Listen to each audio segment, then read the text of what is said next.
How heavy is a polar bear? Heavy enough to break the ice. I'm Philip and this is Mastering Shells.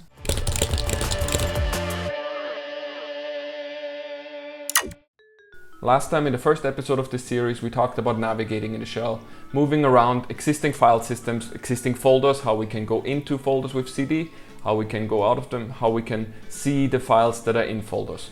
Today we're gonna make files, create files and delete files, both files and directories. Let's get to it. Okay, we're gonna move into our folder. For those that don't remember last episode, this is what a folder structure currently looks like.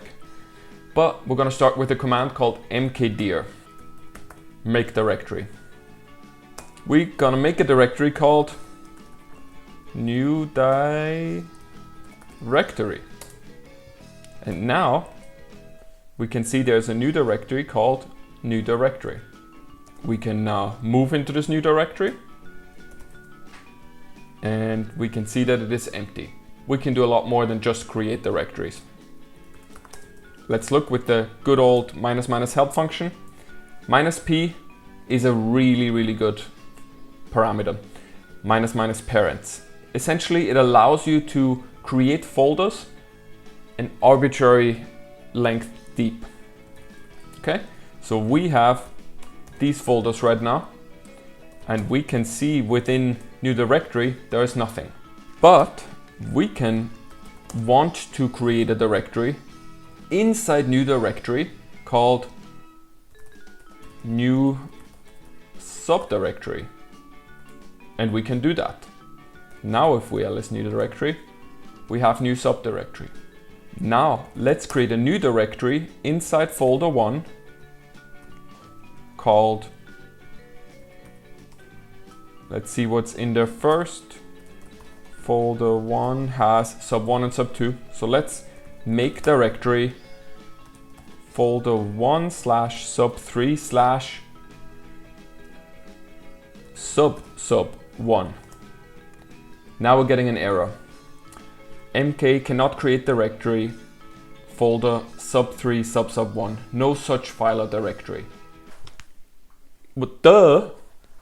That's a new file we want to create. Why is it telling us that there's no such directory? We want to create that directory. It's not telling us that this directory doesn't exist. It's actually telling us that the parent directory sub3 doesn't exist yet.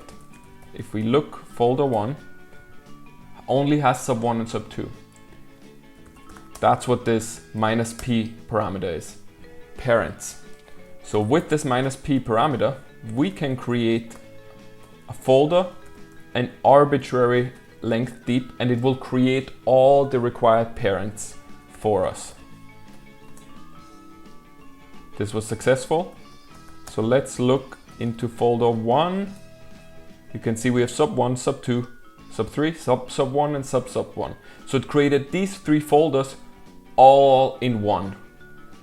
Especially very useful when you're scripting, when you have a bash script that needs a folder and you don't know what level of folders are already existent. Because if you try to create a folder that already exists,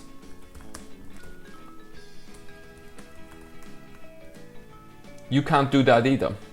Cannot create directory folder 1, file exists.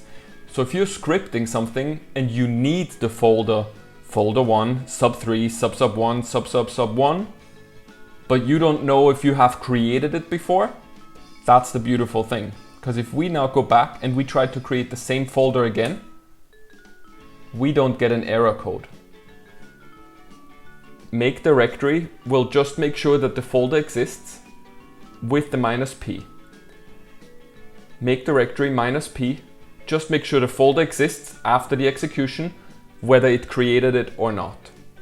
But will create all its parents as well. This essentially is a must if you make directory in a script that gets executed multiple times in your work. Always use -p and it will create all the folders you need and only the folders you need. That's rad. So now we can make directories. How do we make files? Let's move into our new directory. We see we have the new subdirectory.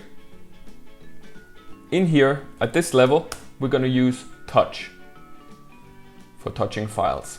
The touch command essentially creates a file. Let's have a look.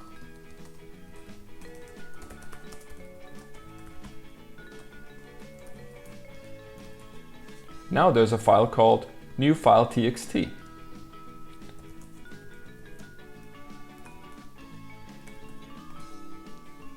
And you can see it was created right now.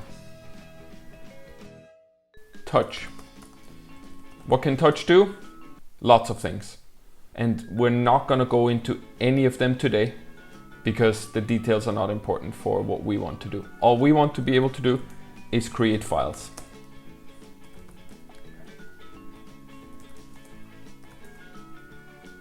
Very simply, the files now exist.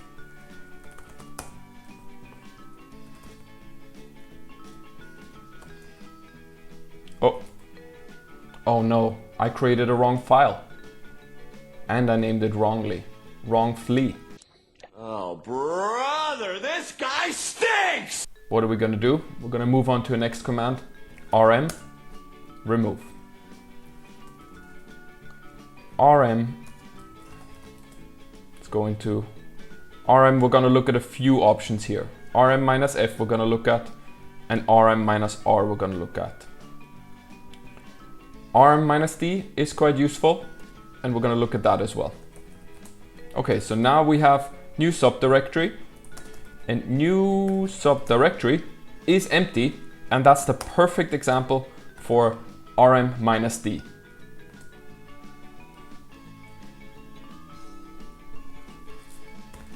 New subdirectory, there you go. So now we have removed the directory new subdirectory. Let's make a new subdirectory again.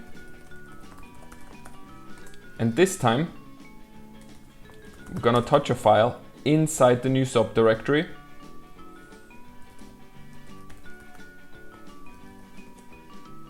So now new subdirectory is not empty. If we're now calling remove minus d new subdirectory, we get an error, directory not empty. Can be very useful. I personally have not used it a lot, to be honest. If I want to delete something, usually I don't care about whether it's empty or not. More importantly, so we want to remove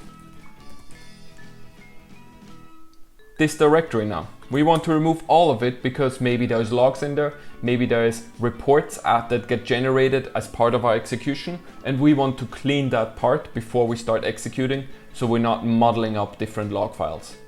If we want to do that, we want to delete this time not with minus d, and we're getting an error. Remove is a directory. Duh. Thanks for telling me, I know that. What remove does without any parameters is remove a file. You cannot remove a directory like this. For this, we need the -r, recursive. So recursion is the concept of going inside and calling itself. So this -r will use rm to remove everything, including its subfolders, in a directory.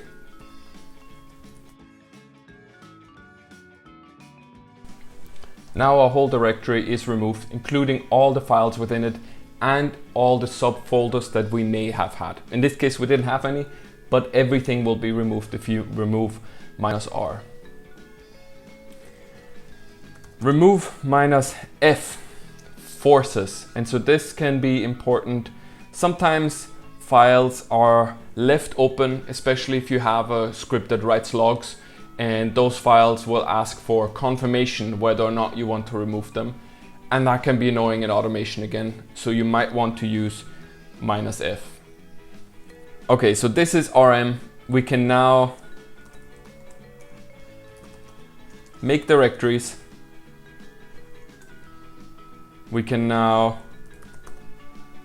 touch files to generate them. How we're gonna fill and edit those files in a shell, we're gonna look at in a future video. We can now remove those directories, but we can also remove files, and we've already looked at that by basically saying no parameters needed, remove. Potentially remove -f if we want to definitely get rid of this file. But this is RM, and now we can do a lot of things. We can generate make directories, we can create files, and we can remove files, and we can remove directories. One more thing we're going to look at today is renaming. Renaming doesn't really exist in the sense of renaming as you know it. The command for this is mv, move. Move, so in the shell, you need to think of renaming kind of like you're moving this folder from new directory to a new name, different directory. And you're moving it, this mv works exactly the same for directories and for files. So now we can see that actually the folder is now called different directory instead of new directory. So we have renamed it, but we have really moved it from this directory to that directory. We haven't copied it, we have moved it. And by thinking about it this way, it's easier to remember the move command as a move command. We're gonna also look at the help section. Again, lots and lots of sections. I don't think I've ever used any of these. Okay, now we can create directories and files, remove directories and files, move directories and files. Just to prove that to you, we can also move file1 to filename 3.txt. The last one we're going to talk about today is cp, copy. Copy has two minimum arguments, same as move. Maybe that's actually, let's look back at move. Just to make clear, we have two arguments. In move, we've got two minimum arguments with this source and the destination. We want to move this to this. That's how you have to think about it. Move this to this. CP, similar to move, needs two minimum arguments. Source and destination. I want to copy this file to this destination. Let's look at this again. We're looking, and now we're going to copy file name text to file name 4.txt. And now we're going to see the difference between move and copy. We didn't just move this file, we replicated it. So these files are now identical. Same as if you copy and paste something, but the copying pasting goes in one command from copy, from source to destination. If we want to copy a directory, if we want to copy, for example, folder1 to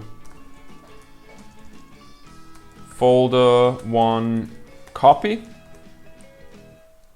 we're getting an error. Some of you probably suspected this. We need the recursive parameter -r again, same as with moving,